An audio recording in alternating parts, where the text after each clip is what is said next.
Graça e paz, irmãos.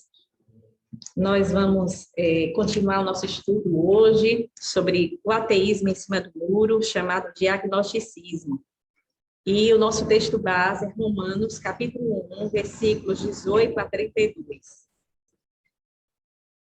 Enquanto os irmãos abrem aí no texto base, eu gostaria de glorificar o nome do Senhor através do Salmo 19. O Salmo 19 diz assim: os céus proclamam a glória de Deus e o firmamento anuncia as obras das suas mãos. Um dia discursa a outro dia e uma noite revela conhecimento a outra noite. Não há linguagem, nem há palavras, e deles não se ouve nenhum som. No entanto, por toda a terra se faz ouvir a sua voz e as suas palavras até aos confins do mundo. Aí, pôs uma tenda para o sol, o qual, como um noivo que sai dos seus aposentos, se regozija como herói a percorrer o seu caminho.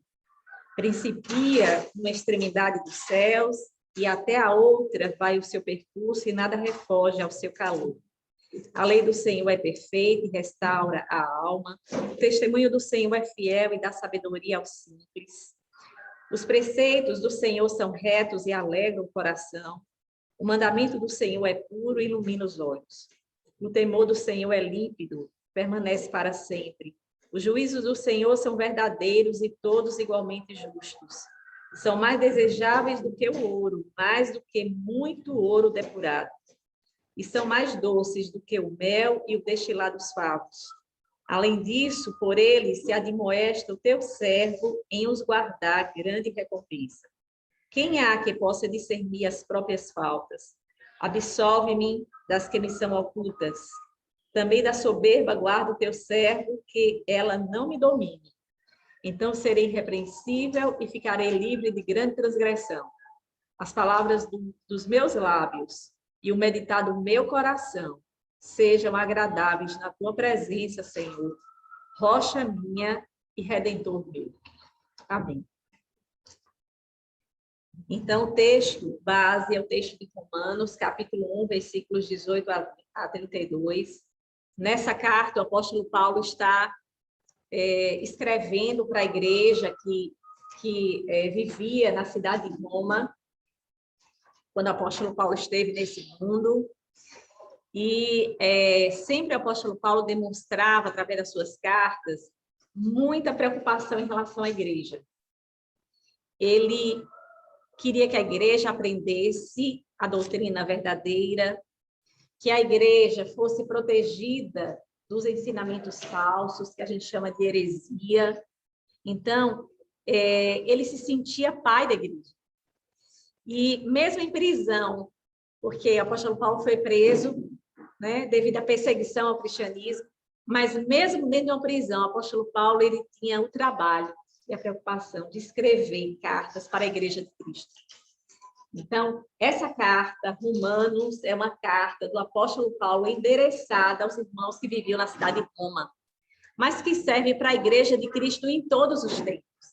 Porque a palavra de Deus sempre é atual, ela sempre fala ao coração da igreja, ela sempre serve para edificar a igreja de Cristo. Então, aqui nesses versículos, o apóstolo Paulo fala o seguinte: a ira de Deus se revela do céu contra toda impiedade e perversão dos homens, que detêm a verdade pela injustiça. Porquanto o que de Deus se pode conhecer é manifesto entre eles, porque Deus lhe manifestou. Porque os atributos invisíveis de Deus, assim o seu eterno poder, como também a sua própria divindade, claramente se reconhecem desde o princípio do mundo, sendo percebidos por meio das coisas que foram criadas.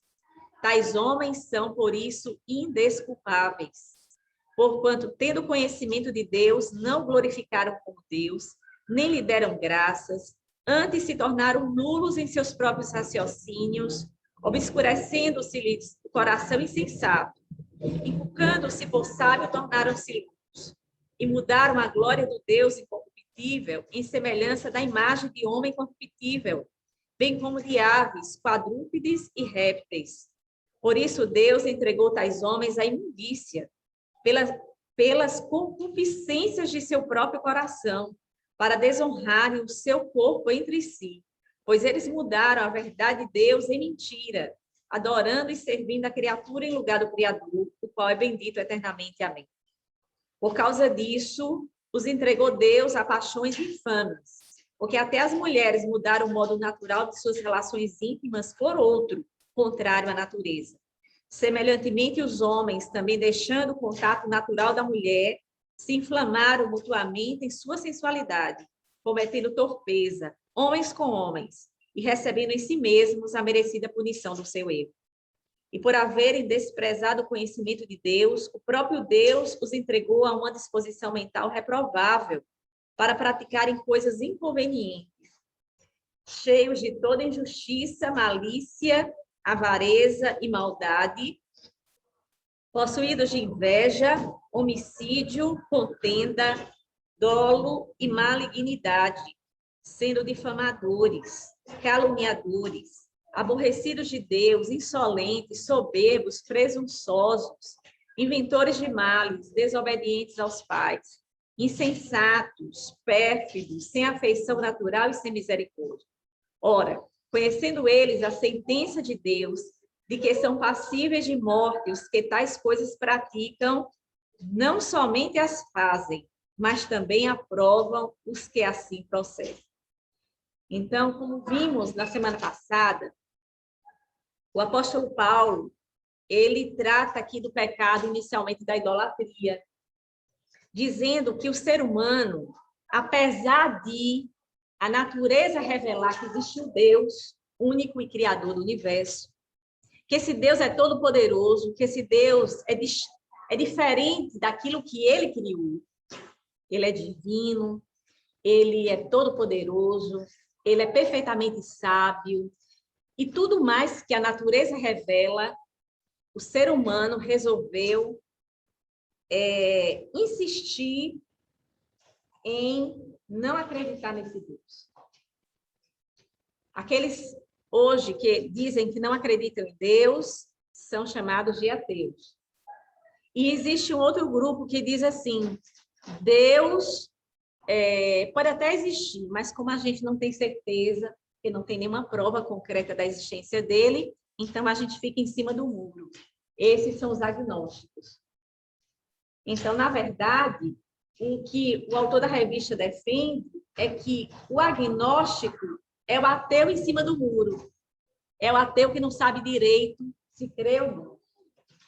Mas o apóstolo Paulo, nesse texto, diz que essas pessoas são indesculpáveis, porque a natureza revela a glória do Deus Todo-Poderoso e único, e além da natureza revelar a glória de Deus e que existe, de fato, alguém que criou o universo, que também as escrituras sagradas são outra prova de revelação desse Deus. Porque Deus se revela na história da humanidade. Então, começando lá de Adão e Eva, durante toda a história de Israel, Deus está descortinando, está se revelando, está tirando a cortina de sobre ele e mostrando para o povo que ele é o Deus criador e que é o Deus também que intervém na história do ser humano. Então, Deus está em constante contato com o povo de Israel. Ele se revela ao povo de Israel através dos profetas do Antigo Testamento. Ele se revela ao povo de Israel através daquilo que foi escrito que tem na nossa Bíblia. E, por último, de forma mais perfeita e completa, Deus se revelou ao povo de Israel através do seu próprio filho. O filho que estava com o pai antes da fundação do mundo. O filho que é o próprio Deus, a terceira pessoa da Trindade, e que vem ao mundo e mostra ao pai toda a essência do pai, através das suas atitudes, através do seu modo de enxergar o mundo, a vida, através das suas palavras. Então, ele é a perfeita e completa revelação de Deus ao mundo. Por isso, o apóstolo Paulo diz aqui que os homens que não acreditam em Deus são indesculpáveis. E que, por causa desse pecado, Deus entregou os homens para seguir os próprios corações deles e a própria maldade que existe naturalmente no ser humano. A própria maldade. E aí os homens se entregaram ao mal mesmo. E o apóstolo Paulo, ele faz uma lista aqui dessas características, não é? Ele diz que os homens se tornaram insensatos, que sem misericórdia uns com os outros, que os homens se tornaram presunçosos, soberbos, ensimesmados, cheios de vaidade, de orgulho, possuídos de inveja, capazes de matar uns aos outros, homicidas, e capazes também de mudar o que é natural em relação ao desejo para se relacionar sexualmente com pessoas do sexo oposto, que mudaram também isso, a ponto de das mulheres desejarem mulheres e homens desejarem homens para um relacionamento sexual. Então, tudo isso aconteceu na humanidade. E tudo isso aconteceu decorrente do pecado da rejeição a Deus. Rejeição a Deus. Esse foi o pecado inicial e mais grave. Os homens rejeitam a Deus como o único Deus e o Criador do universo, e aí eles começam a fazer outros deuses com as suas próprias mãos, o pecado da idolatria, e em decorrência disso, Deus os entrega à sua própria maldade. E aí a gente percebe que o mundo é isso. O mundo está assim. Entregue à sua própria maldade. Mas como eu já havia dito antes, o apóstolo Paulo no início disse que esses homens são indesculpáveis. Não percebem Deus na criação e não percebem Deus também nas suas próprias consciências. Porque ele afirma aqui também de que o homem traz dentro de si, essencialmente, a convicção de que existe alguém além. De que existe o Deus Todo-Poderoso. Existe essa consciência lá no fundo do coração do homem, mas o homem rejeita isso. Ele se rebela contra isso. Então, essencialmente é isso aqui que o texto base nos informa. E na semana passada, nós começamos a desenvolver melhor, né, esse texto, falando um pouco sobre a revelação através da criação e a revelação de Deus através das Escrituras. E aí agora a gente vai dar continuidade. Vimos também que Deus, ele pode ser conhecido, sim, né? Os agnósticos, contrariando os agnósticos, que dizem que Deus não pode ser conhecido, mas nós vimos que Deus pode ser conhecido, sim, no limite que ele mesmo estabeleceu, né? E hoje nós vamos para o ponto 3, que fala sobre as consequências de negar o conhecimento de Deus. Existem consequências para as pessoas que negam o conhecimento de Deus? Existe. Existe consequência, sim. E nós vamos entender isso a partir de agora, lendo o texto aqui da nossa revista. Luta contra a verdade. A ira de Deus se revela do céu contra toda impiedade e perversão dos homens, que detêm a verdade pela injustiça. Porquanto, tendo conhecimento de Deus, não glorificaram com Deus, nem lhe renderam graças.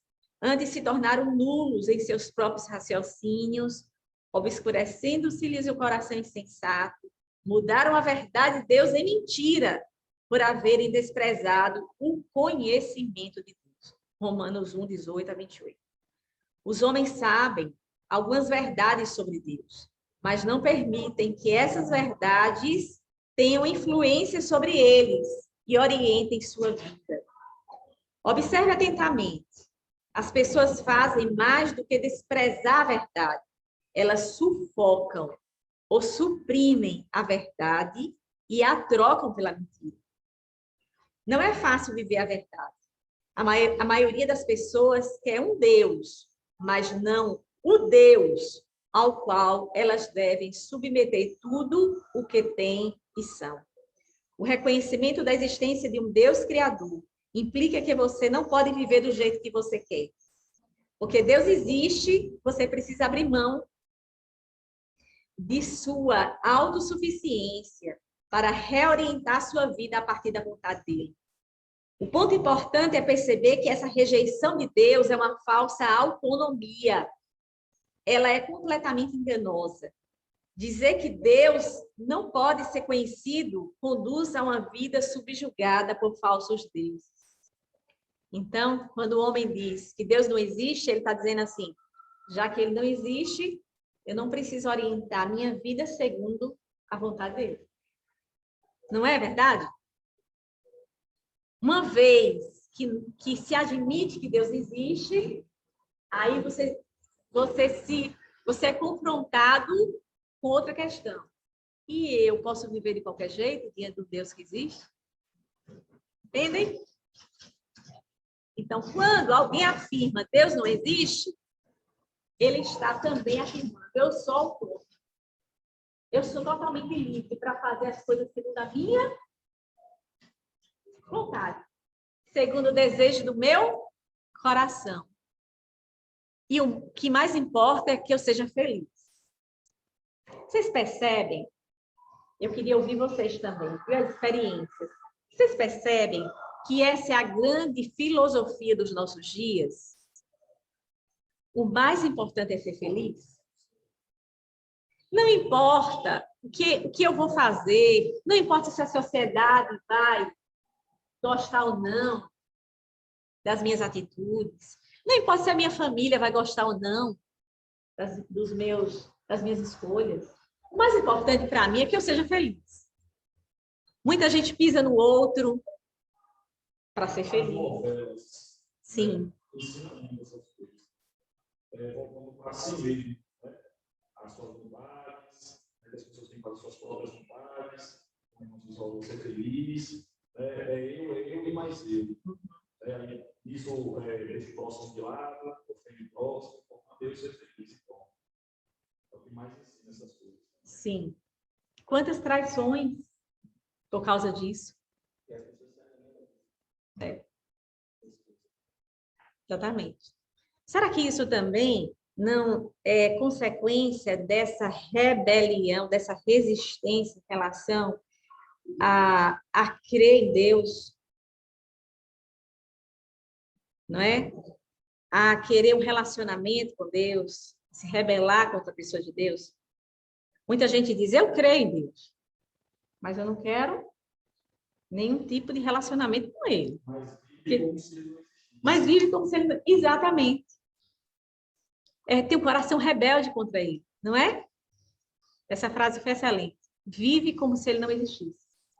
Não quer nenhum tipo de relacionamento que faça com que a sua própria vida seja orientada pela vontade desse Deus. É como se não acreditasse nele. Concorda comigo? Então, nós temos aí 3 tipos de pessoas no mundo. Aqueles que dizem acreditar em Deus, mas não querem conversa com Ele, querem nem saber o que é que Ele pensa, porque querem viver a sua vida do seu jeito, né? Da forma que o coração agrade. Temos aqueles que se dizem ateus, não creio mesmo nele. Tem os agnósticos que dizem, não, a gente não tem certeza, então eu prefiro não me posicionar, né? Mas temos ainda o 4º grupo, aqueles que creem em Deus e aqueles que se submetem à sua vontade. Esses são os seguidores de Cristo no mundo. Não tem outro. Os seguidores de Cristo. Então, assim, esse ponto, a luta contra a verdade, é o que a gente percebe muito na nossa realidade, mas também o que o apóstolo Paulo já via naquela sociedade do seu tempo. O apóstolo Paulo já percebia isso naquele tempo. Então, eu não tenho perspectiva nem bíblica de melhora do ser humano em relação a Deus, entende?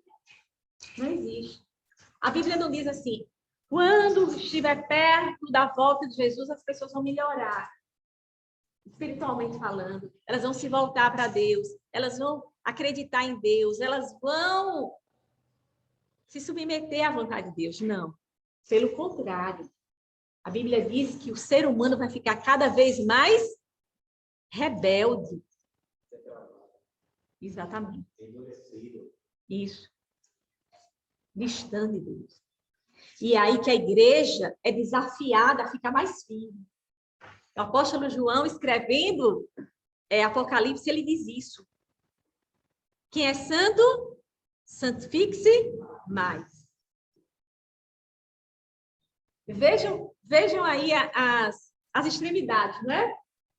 Aquele que não segue a Cristo vai cada vez mais se distanciar de Deus. Mas os que são seguidores de Cristo vão cada vez mais se aproximarem dele. Isso é maravilhoso. Isso é maravilhoso. É desafiador também. Porque nós vivemos nesse contexto.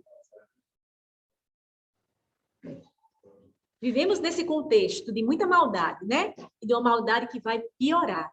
Mas mesmo assim, a gente tem que incentivar um ao outro. Cada vez mais. Afirmar os passos em Cristo. E buscá-lo cada vez mais. Então, ponto 2 aqui. Luta contra a verdade. E agora vamos para idolatria. Inculcando-se por sábios, tornaram-se loucos e mudaram a glória do Deus incorruptível em semelhança da imagem de homem corruptível, bem como de aves, quadrúpedes e répteis. Mudaram a verdade de Deus em mentira, adorando e servindo a criatura em lugar do Criador, o qual é bendito eternamente. Eis aí a segunda consequência do homem não querer negar o conhecimento de Deus. A idolatria. Todos nós criamos ídolos para tomar o lugar de Deus em nossa vida. Olha o que o apóstolo Paulo diz. Trocaram. Ou seja, Deus não foi simplesmente rejeitado pelo ser humano. Deus foi trocado por outros deuses. O ser humano é um ser religioso. Isso. Quando paramos de adorar o Deus Criador, não paramos de adorar. Nós apenas passamos a adorar qualquer outra coisa. O ser humano sempre será encontrado diante de um altar, seja do Deus verdadeiro ou de um falso Deus. Por isso que o primeiro mandamento é: não terás outros deuses diante de mim. Está lá em Êxodo, capítulo 20, versículo 3. Quando Deus dá os 10 mandamentos a Moisés, esse aqui é o primeiro. Não terás outros deuses diante de mim. Deus quer ser adorado pelo ser humano e quer ser o único Deus dos que foram criados por ele. Né? Todos nós. O primeiro mandamento pode parecer desatualizado se pensarmos nos ídolos como estátuas, mas a Bíblia trata o tema da idolatria de maneira muito mais profunda e sutil. Um ídolo é tudo que torna você disposto a suprimir a verdade para conseguir ou não perder alguma coisa. Nós tendemos a relacionar ídolos com coisas que são proibidas ou notadamente más. No entanto, coisas que são boas, como trabalho, família e entretenimento, também podem se tornar ídolos. Idolatria emerge quando coisas essencialmente boas se tornam as coisas mais importantes da nossa vida e assumem qualquer uma das funções de Deus.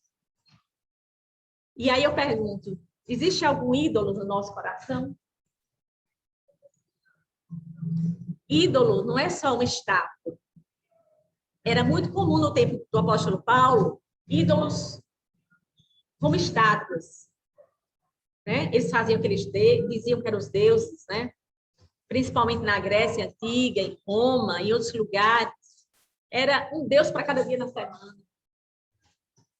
É tanto que quando o apóstolo Paulo vai lá em Éfeso, ele encontra um lugar cheio de ídolos. E as pessoas eram tão idólatras que elas tiveram medo de não fazer um altar a algum Deus que elas não conhecessem. E serem, por isso, amaldiçoados. E aí elas fizeram um altar e colocaram embaixo do altar. Não colocaram estátua nenhuma sobre o altar e colocaram ao Deus desconhecido. Imagina a idolatria daquele. Hoje existe isso. Hoje existe nações que fazem os seus deuses, estátuas, deuses. Existe. Aqui no Brasil a gente não vê tanto, não é? Não vê tanto. Não, mas não vê. Quando eu falo não vê tanto, eu estou comparando com a Índia, que tem demais, né?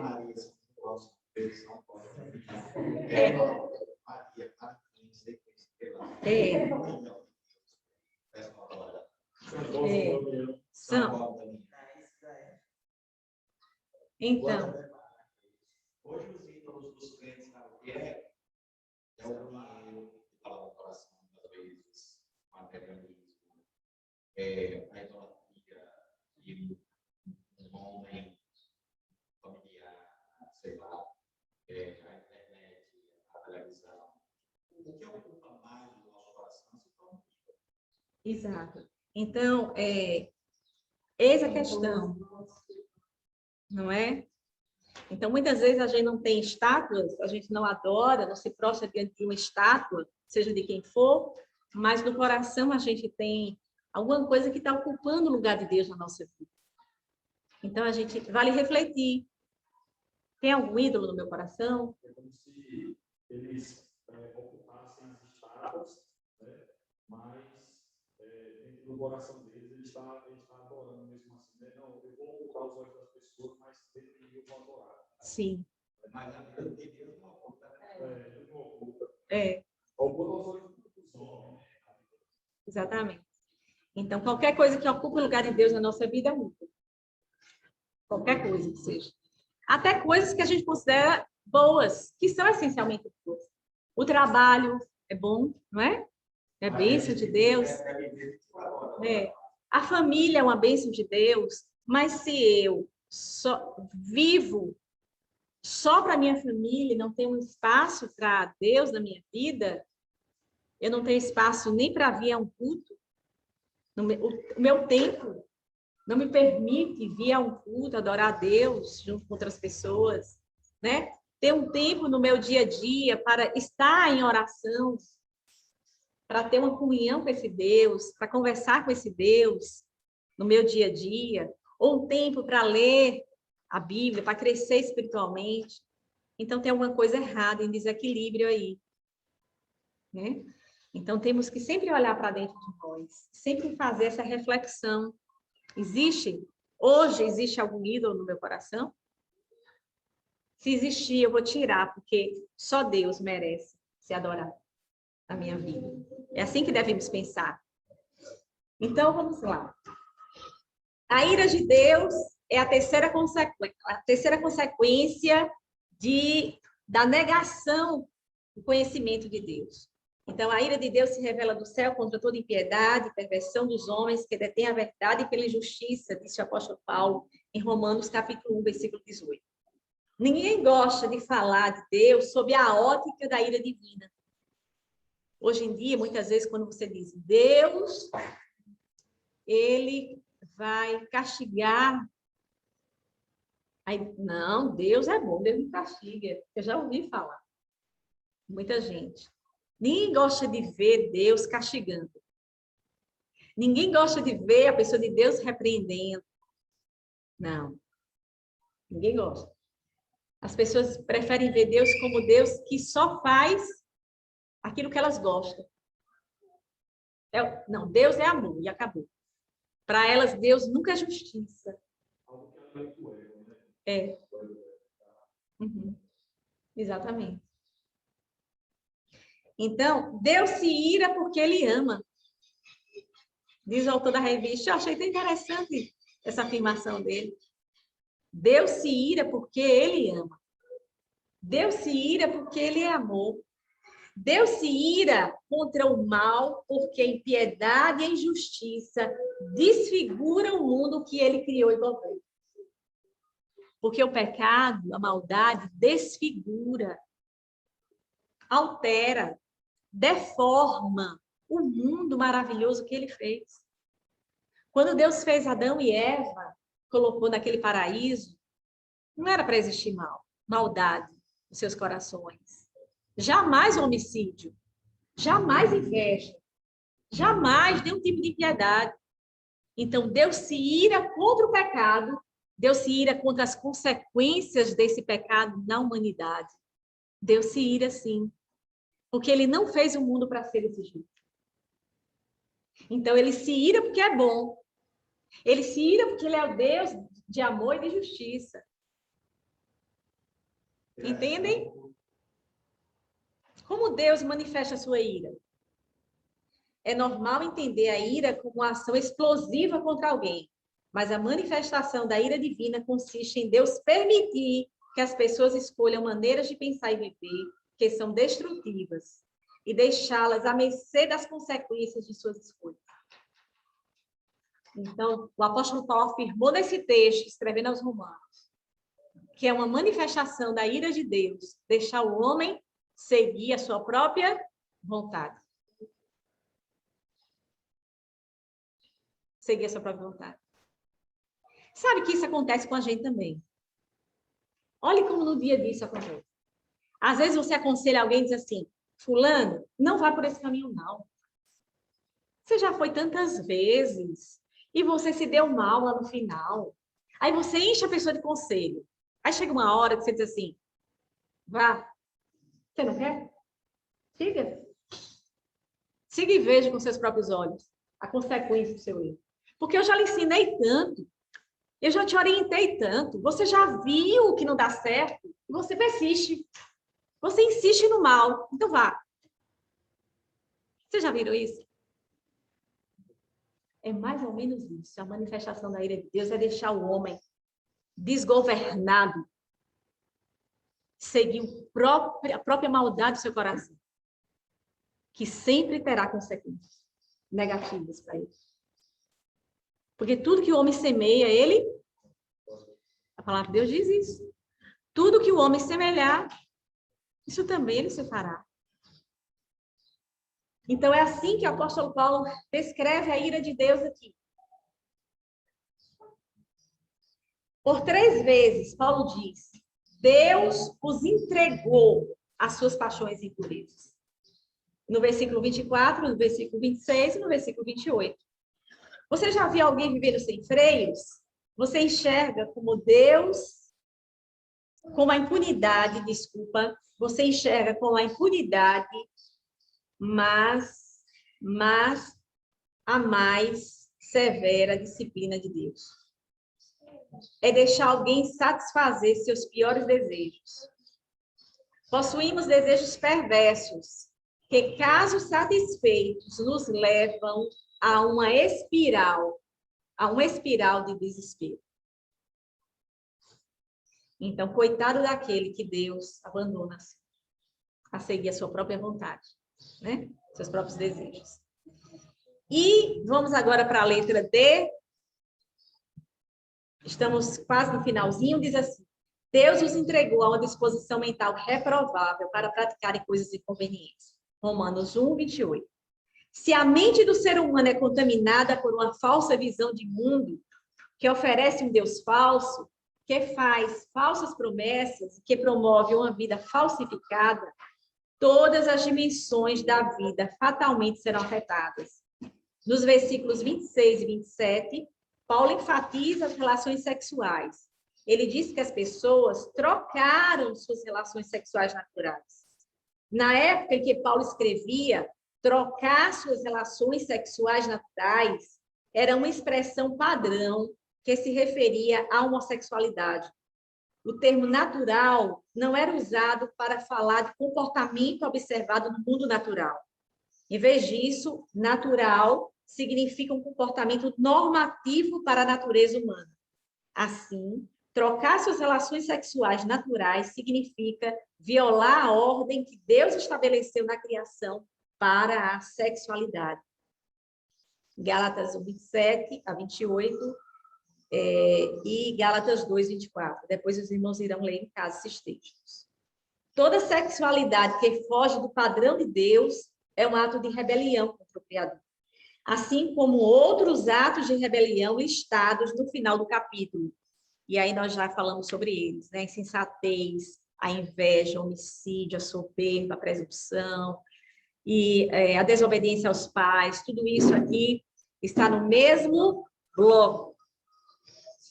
E a letra E fala sobre a grande troca. É mais uma consequência. Né? E a última aqui que o autor da revista traz. Romanos capítulo 1 fala de trocas. Primeiramente, o ser humano trocou. Então, ele fala, trocaram a glória do Deus incorruptível em semelhança da imagem de homem corruptível, ou seja, trocaram Deus em vez de adorarem a Deus, começaram a adorar os deuses falsos, os ídolos, as estátuas do tempo de Paulo. Trocaram a verdade de Deus em mentira, adorando e servindo a criatura em lugar do Criador. Né? Então, os homens passaram, em vez de servir a Deus, serviram aquilo que eles mesmos criaram. E até as mulheres trocaram o modo natural de suas relações íntimas por outro, contrário à natureza. Aqui ele está falando realmente do homossexualismo. Deus, então, trocou. Olha aí. Ele fala que os homens trocaram. E agora ele fala, o autor da revista fala, que Deus trocou, usando também uma afirmação do apóstolo Paulo, o privilégio da sua comunhão pela justa manifestação da sua ira contra a humanidade. Então, em vez do homem ter o privilégio agora de se relacionar com Deus, porque eles preferiram rejeitar o conhecimento de Deus, entendam, o homem que preferiu isso. Então, Deus agora troca, eles perdem o privilégio de ter comunhão com Deus, que eles poderiam ter, pela ira de Deus. Mas, felizmente, existe outra troca em Romanos, quando Paulo resume esse bloco de ensinamentos, que segue até o capítulo 5, ele conclui. Paulo, pulando aqui do capítulo 1, que foi o capítulo que a gente leu, base, para o capítulo 5 de Romanos, nós vamos ler esse versículo. Quem tiver com a revistinha na mão, pode abrir sua revistinha. Quem não tiver com a revista, pode abrir em Romanos capítulo 5, versículo 11. Eu acho que Paulo, já que o Deus deu a verdade da mentira, Deus pelos ídolos, mas Deus trocou a comunhão dele pela ira dele sobre os homens. isso. Ou seja, o homem plantou e colheu. Se ele plantou o ódio, a rebeldia, se ele plantou outro tipo de maldade, ele colheu o quê? A ira de Deus, colheu o ódio. Então, já que eles quiseram trocar Deus pelos ídolos, Deus justamente trocou a sua graça pela sua ira sobre os homens. E a questão da homossexualidade é apenas um exemplo de que Deus permitiu que eles se descambassem para este pecado. Então, assim, eles escolheram trocar uma relação heterossexual por uma relação homossexual, e aí eles não conseguem mais sair. E esse não conseguir mais sair, isso é justamente a punição de Deus. A punição de Deus foi permitir que eles continuassem nos seus pecados e que o final vai ser a destruição. E o que é que nos diz Romanos, capítulo 5, versículo 11? Aqui fala sobre outra troca de Deus. Todos já abriram? E não apenas isto, o mesmo apóstolo Paulo escrevendo na mesma carta. E não apenas isto, mas também nos gloriamos em Deus por nosso Senhor Jesus Cristo, por intermédio de quem recebemos agora a reconciliação. A raiz do significado da palavra grega, katalagé, traduzida como reconciliação, é troca. Reconciliação acontece por meio de uma troca. Deus troca sua ira por graça e misericórdia. E como essa troca é possível? Em Cristo Jesus. Jesus trocou de lugar conosco. A ira que merecíamos, Jesus a recebeu em nosso lugar. Jesus troca de lugar com os pecadores. Deus oferece perdão e a chance de recomeçar em Jesus Cristo. o qual é a palavra encarnada de Deus. Deus se deu a conhecer mais profundamente em Jesus Cristo. Jesus é a expressão máxima da revelação do Eterno. Jesus é a imagem do Deus invisível, diz Colossenses capítulo 1, versículo 15. Nele habita corporalmente toda a plenitude da divindade. Colossenses capítulo 2, versículo 9. Jesus Cristo é a expressão exata do ser de Deus. Está lá escrito em Hebreus, capítulo 1, versículo 3. Essa é a troca mais linda. Essa é a troca mais maravilhosa. Essa é a troca que revela realmente quem Deus é. E o que é que ele quis para a humanidade, desde o início. Então, fazendo um resumo, o ser humano se rebela contra Deus, a ponto de nem acreditar que ele existe. O ser humano, por consequência disso, adora deuses falsos, porque o ser humano tem uma necessidade de adorar, que traz dentro de si, e aí fazem deuses para adorar. E, por consequência disso, Deus entrega o ser humano a si próprio, a si mesmo. E o ser humano começa a fazer coisas abomináveis aos olhos de Deus. Mas chega um momento na história humana que Deus quis fazer outra troca. Qual foi a troca que ele fez?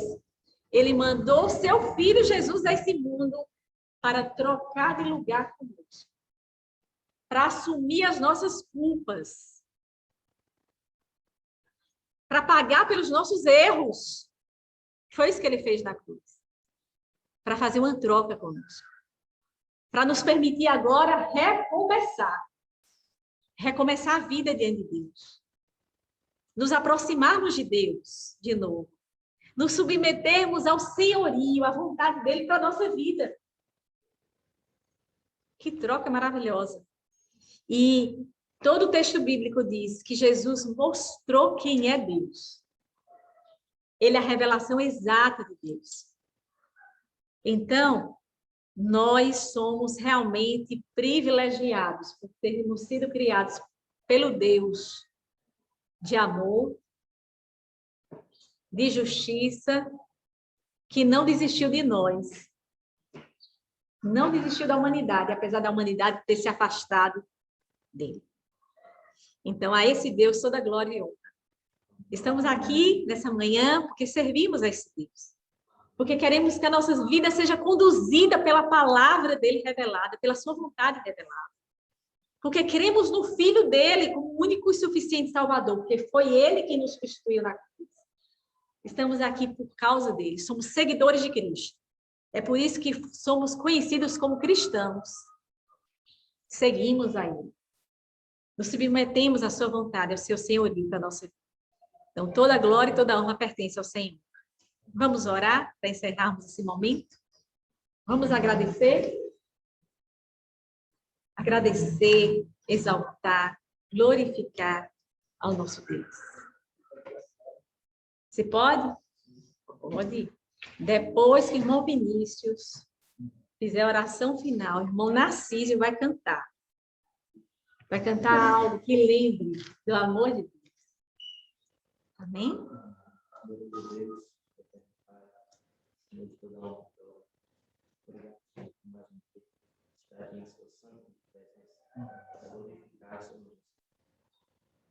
Obrigado, Senhor, por nos conceder um momento maravilhoso para estudar a tua palavra, para te conhecer mais a cada dia. Obrigado, Senhor, por esse privilégio. E obrigado por nos escolher para sermos filhos em Cristo Jesus. Obrigado pelas misericórdias, obrigado pela bondade e obrigado por não nos abandonar. Possamos estudar a tua palavra, possamos compreender, ter fome e sede da tua palavra, Senhor. E te servir ao Cristo Jesus, aquele que morreu por nós na cruz, para que a gente não fosse condenado, Senhor. Obrigado por nos conceder Jesus Cristo. Obrigado pelas suas misericórdias a cada dia. Que possamos te seguir, Senhor. Que possamos te exaltar, te louvar e entender, Senhor, todas as coisas que cooperam para o bem daqueles que te amam. Que podamos andar no seu caminho, que é estreito, mas que leva a glória, que leva as passagens verdejantes. É maravilhoso, Senhor, ter tua presença nessa igreja. Que essa igreja venha, Senhor, a avivar, que ela venha entender, compreender tuas palavras, Senhor. Que possamos buscar cada dia mais a tua presença, cada dia mais, Senhor, o teu poder, porque o seu poder se aperfeiçoa nas nossas fraquezas. E que assim seja, Pai. Que possamos, nas nossas fraquezas, Senhor, te buscar cada dia mais. Que possamos, Senhor, a todo momento querer tua presença, Senhor, que é maravilhosa, é perfeita, é agradável e é bondosa. Obrigado, Senhor, por nos perdoar. Obrigado por nos dar a libertação em Cristo Jesus. Amém. Obrigado, Senhor, por nos retornar à tua presença, por mais que a gente tenha nascido com a natureza pecaminosa. Hoje, graças a ti, graças a Jesus Cristo, graças àquela cruz do Calvário, Senhor, temos compreensão, Senhor, e temos o Espírito Santo para nos revelar e nos consolar, Senhor. Obrigado pelo dom do Espírito Santo, Senhor, nas nossas vidas, que é maravilhoso. Senhor. É verdade. Que essa igreja possa te servir fielmente, Senhor. Amém. Que você possa ser o centro, Senhor, dessa igreja. Sim, que essa igreja possa ser verdadeira até o fim, levando a palavra a todos aqueles que precisam, sim, aqueles que estão enfermos, Senhor, que estão doentes, que estão necessitando de uma palavra, Senhor, de consolação.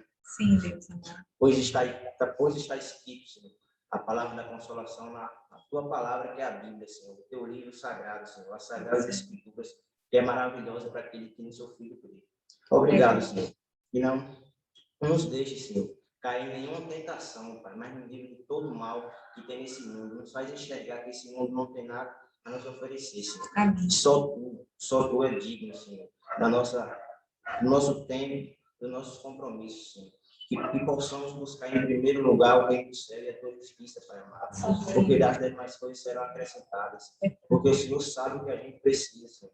Que possamos entender, Senhor, isso verdadeiramente, Senhor. Possamos entender isso de verdade, fundo do nosso coração, Senhor. Nos dá um coração, Senhor, voltado para a tua presença. Nos dá uma mente voltada, Senhor, para a tua presença, Senhor. Ó, Senhor, nos faz ser igual Cristo foi, Senhor. Nos faz ser imagem e semelhança do seu Filho, que é para isso que estamos aqui, Senhor. Hoje nós temos o seu Filho para olhar, Pai amado, e para querer ser igual a Ele, como a palavra mesmo fala. Temos anseio por algo, Senhor, e algo é Jesus Cristo, Senhor. Temos a necessidade de ser sérios, Senhor, e que possamos entender isso. Quanto mais cedo entendemos que temos que ser sérios, Pai amado, mais sim teremos a felicidade, Senhor, verdadeira, que não está nesse mundo, mas sim nos reinos celestiais, Senhor, que é a tua presença, Senhor, para todos que creem em Jesus Cristo, que possamos viver o verdadeiro evangelho, Senhor.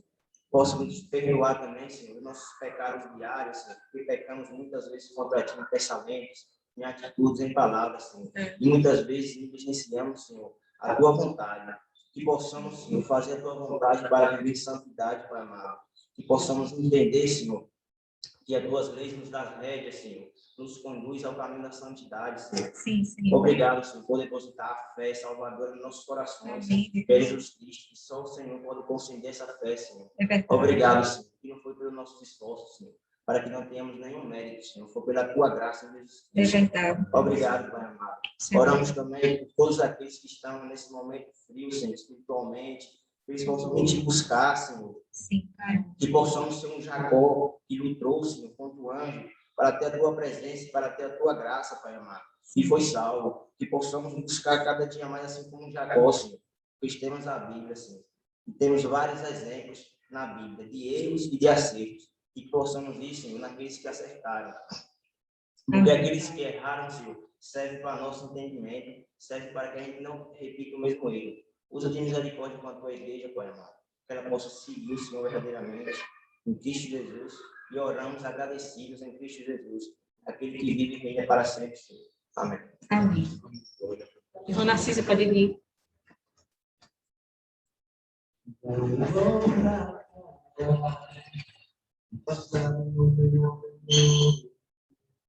Jesus é